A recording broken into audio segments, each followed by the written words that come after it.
Looking back at the past 2 decades in Afghanistan, a fundamental question weighs heavily on the mind. Did the promised security truly reach the homes of the Afghan people? This question emerges from the bitter images of children startled awake by the sound of helicopters, searching for their mother's embrace.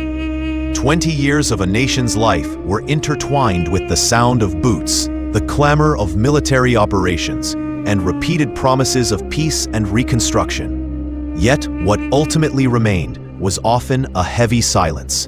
The silence of empty homes, dimmed gazes, and dreams that never materialized.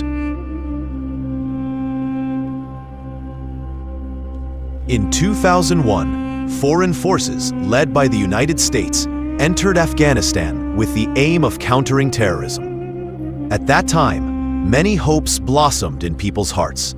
Many believed that this presence would be the beginning of the end for their country's chronic suffering. And promises such as the expansion of schools, improved hospitals, security on roads, and a more peaceful life painted new horizons before them.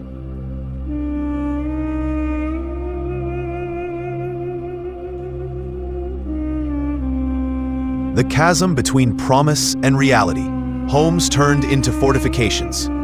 However, what actually transpired gradually revealed a profound difference from what had been promised. In many rural areas, homes, which were once safe havens for life and children's laughter, were no longer just shelters. They were transformed into military outposts and observation points. The residents of these homes often had no choice but to abandon them to make way for military operations. These houses, which had witnessed the daily lives of families, now became temporary stations for soldiers searching for insurgent forces.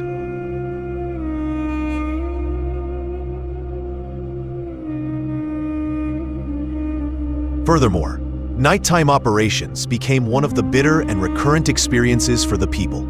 Armed forces would sometimes enter homes without prior notice. Family members would be startled awake in the middle of their sleep, blinded by the glare of powerful lights, and everything would be turned upside down. These searches were conducted in the hope of finding information or suspicious individuals. But in numerous cases, the homes that were inspected had no connection to security threats and merely led to terror and panic among the residents.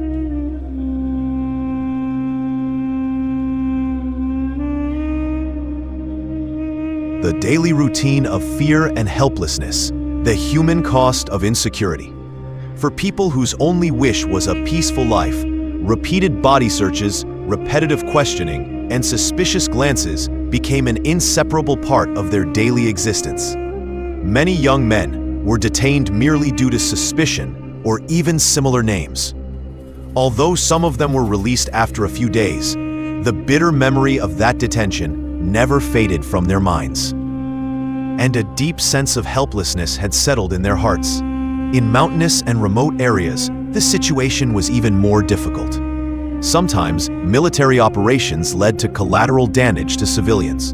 In such cases, families who had lost everything in an instant were faced with unanswered questions. Why us? Why this house? Why this child? These unanswered questions symbolized the deep pain and injustice that weighed heavily on the people.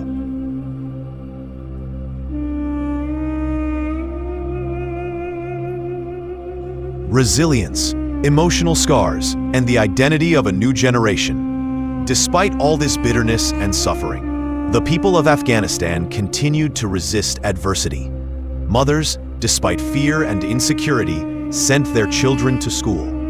Fathers, with endless hope, set about rebuilding their destroyed homes. Young people, despite all the pressures and hardships, still harbored dreams of a brighter tomorrow and strove to achieve them. This silent resistance was a symbol of the enduring Afghan spirit.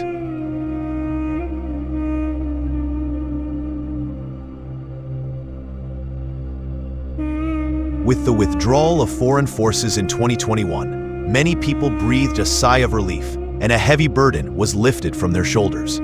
However, This end did not mean forgetting the past. The psychological and social wounds from these years still remain within the fabric of Afghan society.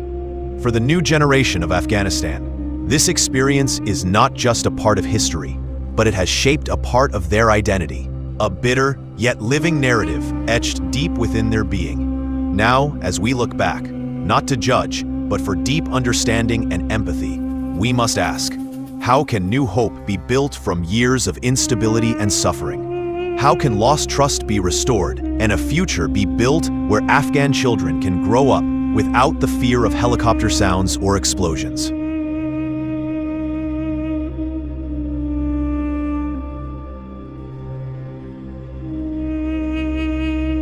The need for dialogue, healing, and human security. Today more than ever, Afghanistan needs dialogue, healing, and global attention. This attention must go beyond slogans and genuinely extend a hand to the people of this land. For those who have endured such suffering deserve true security, not military security defined by the presence of armed forces, but human security that encompasses peace, stability, and well-being. Perhaps one day, when historians look back at this dark period in Afghanistan's history, what remains in memory will not merely be the statistics of operations and the number of soldiers. Instead, it will be the eyes of a child, startled in the middle of the night by the sounds of war, searching for their mother's calming voice. And in that moment, we understood the truth of human security. This image is a painful yet inspiring summary of the years of presence and suffering that are in desperate need of healing.